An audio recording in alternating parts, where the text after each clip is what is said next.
میرے محترم ناظرین اور سامعین، ہر قوم اور مذہب والوں میں مختلف قسم کے الفاظ ہوتے ہیں۔ جب وہ آپس میں ملتے ہیں تو ان کو بولتے ہیں، ان سے ایک دوسرے کو مخاطب کرتے ہیں، ویلکم کرتے ہیں۔ مختلف طرح کے الفاظ ہیں۔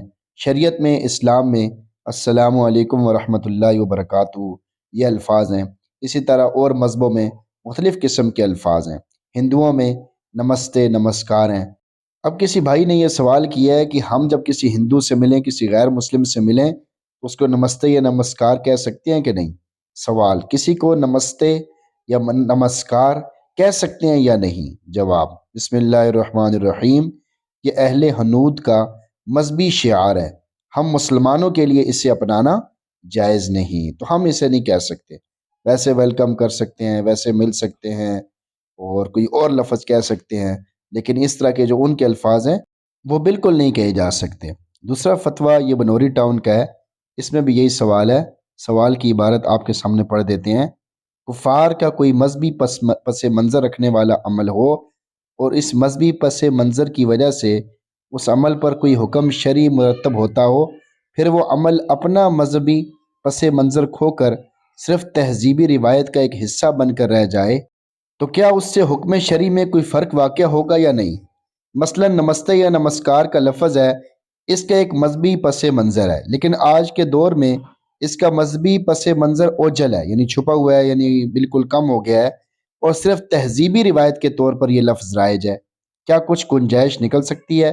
یعنی ہم یہ لفظ کہہ سکتے ہیں؟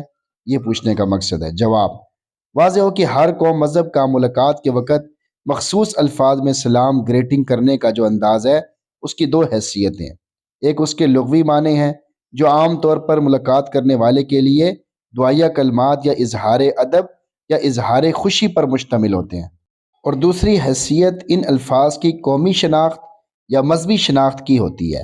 غیر مسلم سمیت کسی مسلمان سے ملتے وقت سلام مسنون کے علاوہ ایسے الفاظ استعمال کرنے کی تو گنجائش ہے جو لغوی طور پر صحیح ہوں، یعنی ان کا معنی درست ہو اور اس میں غیر شرعی بات نہ ہو، مثلا کفر پر رضامندی یا کوئی شرکیہ کلمہ وغیرہ نہ ہو، لیکن شرط یہ کہ وہ الفاظ کسی غیر قوم مذہب کی شناخت یا خصوصیت یا ان کی مخصوص روایات و تہذیب کا حصہ نہ ہوں۔ بس اگر وہ الفاظ کسی غیر قوم مذہب کی شناخت یا مخصوص روایت و تہذیب کا حصہ ہوں تو غیر قوم مذہب سے مشابہت کی وجہ سے اس کا استعمال ممنوع ہوگا، اگرچہ اس کے لغوی معنی دعائیہ کلمات پر ہی کیوں نہ مشتمل ہوں۔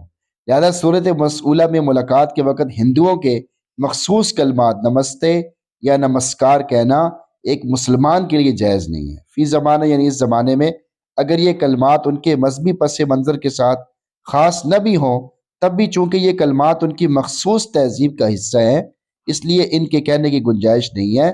مسلمان کے لیے ملاقات کے وقت سلام کہنے کا حکم ہے، اور اس سے بہتر کوئی کلمہ ملاقات کے وقت باہمی الفت و محبت اور دعا پر مشتمل نہیں ہو سکتا۔ اب آگے ایک اور بڑے اور مشہور فتاوی جات میں سے فتوے کو ذکر کر رہے ہیں۔ فتاوی رحیمیہ میں ہے سوال، ہندوؤں کو نمسکار یا نمستے کہنا کیا ہے، یعنی کیسے ہے؟ آپ اس کا جواب دیں، آپ کو اجر ملے گا۔ جواب، اس کی اجازت نہیں، کیونکہ یہ مخصوص مذہبی الفاظ ہیں۔ ومن تشبہ بقوم فہو منہم، یعنی جو جس قوم کی مشابہت کرے گا انہی میں سے ہوگا۔ البتہ جو الفاظ مذہبی نہیں ہیں بلکہ معاشرتی ہیں، جیسے آداب یا آداب عرض ہے، ان کی گنجائش ہے۔ اب یہ اس فتوے کا بھی حوالہ دے دیا کہ اس نے بھی اس کو ناجائز لکھا ہے، لہٰذا اس سے بچنا چاہیے، اس سے بچنے کا اہتمام کرنا چاہیے۔ اللہ تعالی ہم سب کو توفیق عطا فرمائے اور علم سیکھ کر اس پہ چلنے کی بھی توفیق نصیب فرمائے۔